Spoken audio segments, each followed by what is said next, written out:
नमस्कार। आज American citizen सब अपने वोट डालने जा रहे हैं और ट्रंप होगा या हैरिस होगा, ये बात के ऊपर बहुत चर्चा चल रही है।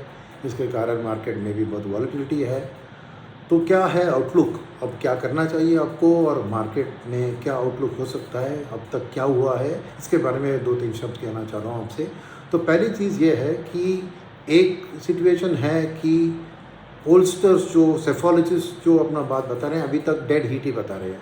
कोई ट्रंप को 49 कह रहा है, कोई कमला हैरिस को 49 कह रहा है, तो क्लैरिटी अभी नहीं है और शायद रिजल्ट के बाद भी इमीडिएटली क्लैरिटी ना आए, ये भी एक संभावना है। क्यों? क्योंकि कोई क्लोज इलेक्शन होगा तो कोई स्टेट्स में रिकाउंटिंग हो सकती है और फिर रिजल्ट को भी शायद एक्सेप्ट ना करें तो वो कोर्ट में जाके चैलेंज करें, तो ये अनसर्टिनिटी कुछ दिन के लिए फैल सकती है। वो एक चीज़ है। सेकेंड चीज़ ये है कि इंडियन मार्केट में आपने सोचा कि उन्होंने $10 बिलियन अक्टूबर में बेचा, तो क्या कारण है? एक तो पता है कि हमारी अर्निंग सीज़न इतनी अच्छी नहीं निकली है, मगर उसके अलावा ये भी सोचिए ये खाली इंडिया रिलेटेड फैक्टर नहीं था, क्योंकि इसी महीने में उन्होंने चाइना मार्केट से भी $15 बिलियन बाहर हटाया है। तो यहाँ से 10 और वहाँ से 15, तो $25 बिलियन। फिर यूरोपियन मार्केट से भी एफआईएस ने पैसा हटाया है। अमेरिकन एफआईएस ने कहाँ डाला है? उन्होंने थोड़ा जापान में डाला है, क्योंकि जापान में जो एक इंटरेस्ट रेट हाइक की संभावना थी वो अभी कम लग रही है, और उन्होंने वापस यूएस में अपना पैसा को डाला है। क्यों?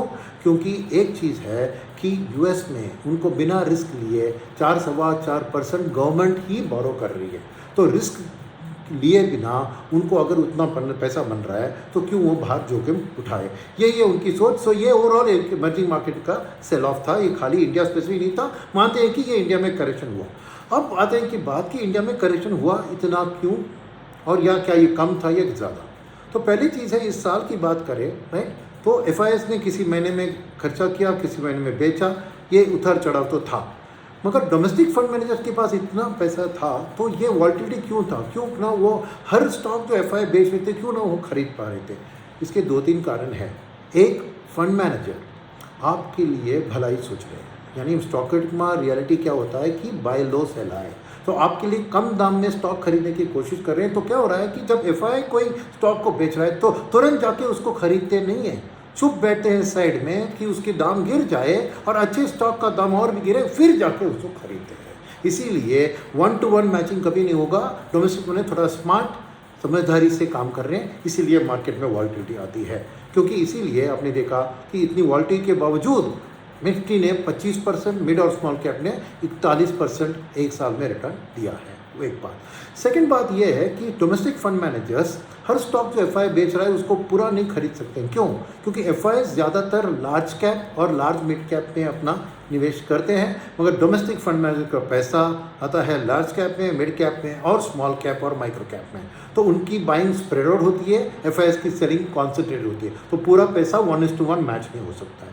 तीसरी बात इस साल की यही है कि खाली ये स्टॉक जो एफआई खरीद रहा है, उसको बेच रहा है, उसको खरीदने के लिए पैसा पूरा नहीं था, क्योंकि इस साल समझिए कि करीबन 2.5 लाख करोड़ के IPO, QIP, FPO, offer for sale इसके रूप पे आया था, जिसमें डोमेस्टिक फंड मैनेजर ने पैसा निवेश किया।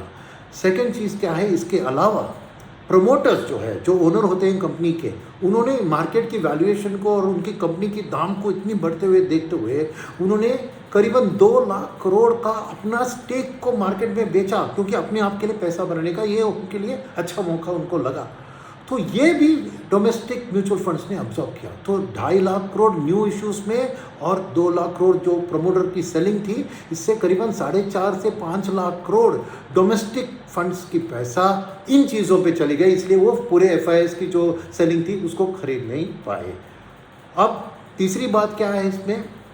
तीसरी बात यह है कि इतने कलेक्टिव 4.5 लाख करोड़ तो हो गया खर्चा, अब आने वाले दिन में इतना नहीं होगा। शायद एक स्विगी का एक बड़ा आईपीओ है, उसके अलावा बहुत बड़ा आईपीओ नहीं है।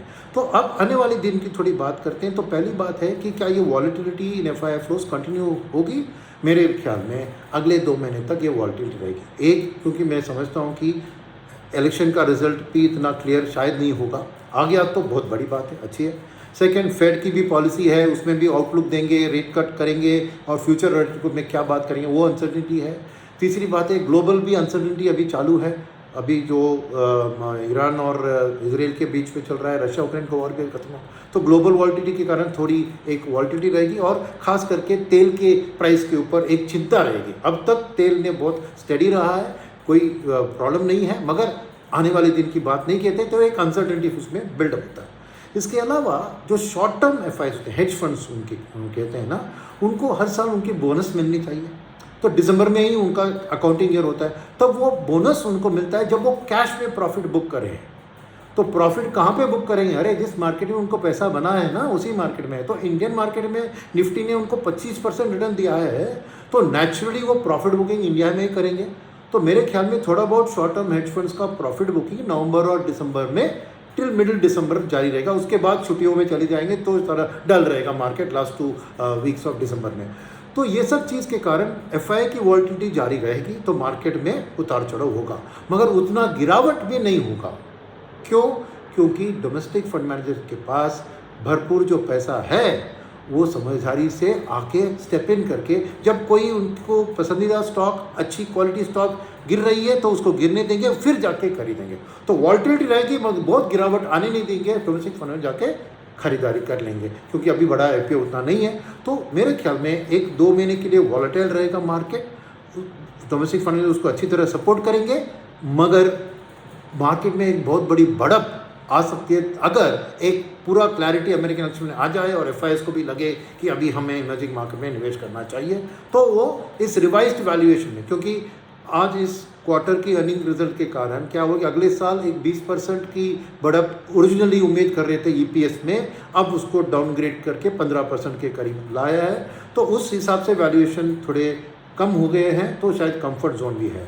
तो मेरे ख्याल में यही एफआईआईस जो अगले 2-3 महीने में बेचने वाले हैं, वो जनवरी में वापस आएंगे और इस रिवाइज्ड कंफर्टेबल वैल्यूएशन में आके इंडिया में भरपूर खरीदारी कर सकते हैं, क्योंकि उनको अपना पैसा को रीडिप्लॉय करना है, नंबर 1। नंबर 2, फरवरी 1 को बजट है, तो बजट में ऑलवेज माहौल अच्छी होती है और एक इंफ्रास्ट्रक्चर की स्पेंड की बात होती है, एक गवर्नमेंट की प्लान्स आती है, तो उसके कारण भी, और अभी तक की जो डेटा आई है उससे फिस्कल डेफिसिट तो कंफर्ट लग रहा है, तो कोई इंडिया का रिस्क रेटिंग में कोई नेगेटिव चीज़ नहीं हो सकती है।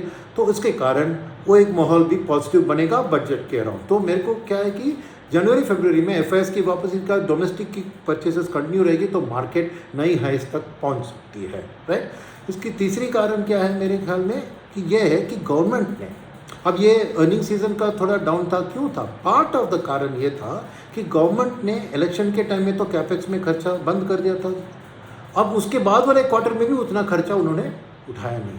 अब गवर्नमेंट ने कमिट किया है कि पूरा एक्सपेंडिचर जो कमिट किया है उसको साल के अंदर ख़त्म कर देंगे, और फरवरी में बजट है तब उनको नंबर्स में पेश भी करना है।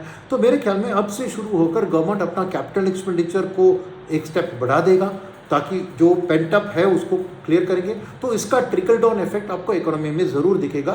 Middle and small cap companies को ऑर्डर बुक बढ़ेगी, सीमेंट कंपनी को, स्टील कंपनी को ऑर्डर्स बढ़ेगी, तो उसके कारण एक माहौल, अर्निंग्स का भी आउटलुक बेहतर होगा। सेकंड, गवर्नमेंट अपना रेवेन्यू पे भी थोड़ा खर्चा डाइवर्ट करेगी, क्योंकि पूरा जो बजट प्लान है उसको उनको ख़त्म करना ही है। तो कंजम्पशन में, रेवेन्यू का भी आपको कंजम्पशन में डाउन। तो मेरे ख्याल में डोमेस्टिक फंड मैनेजर्स, आपको इस पर अभी सेक्टर कॉल लेने की ज़रूरत नहीं है। बैंकिंग सेक्टर के बारे में मैंने पहले ही बताया है, तो एक सेक्टर कॉल तो बैंकिंग में आप भी ले सकते हो, banking and financial services sector में, मगर उसके अलावा डोमेस्टिक फंड मैनेजर्स की कोशिश मेरे ख्याल में होगी कि थोड़ा कंजम्पशन की ओर, क्योंकि अब कंजम्पशन में थोड़ा करेक्शन आया है, आउटलुक भी नेगेटिव है, मगर आने वाले दिन में वो ज़रूर बाउंस हो सकता है, तो शायद वो अपने पैसे को थोड़ा कंजम्पशन की ओर डाइवर्ट कर सकते हैं। ये होगा फंड मैनेजर्स की आउटलुक। तो मेरे ख्याल में आपको अभी क्या करना चाहिए? कुछ मत कीजिए, चुप रहिए, आप अपने पैसे को फंड मैनेजर के हाथ में दे दिए, वो स्मार्टली आपके पैसे को मैनेज करेगा, बाय ऑन डिप्स करके आपकी वेल्थ क्रिएशन की कोशिश करेगा। और एसआईपी आपका है तो जारी रखिए, शायद आपको 25-20% उसकी एसआईपी इंस्टॉलमेंट को बढ़ा सके तो बढ़ा दीजिए, और शांत रहिए। फंड मैनेजर आपकी पूरी देखभाल करेंगे, और आने वाले दिन में, नए साल में, मैं मानता हूं कि डबल बैरल बाइंग एफआईएस की वापसी और डोमेस्टिक परचेज की कंटिन्यूएंस से मार्केट नए हाइस पे भी पहुंच सकती है। मगर इस वॉलेटिलिटी में आप कुछ मत कीजिए और डरिए मत। इनफैक्ट इस डर के आगे जीत सामने है। धन्यवाद।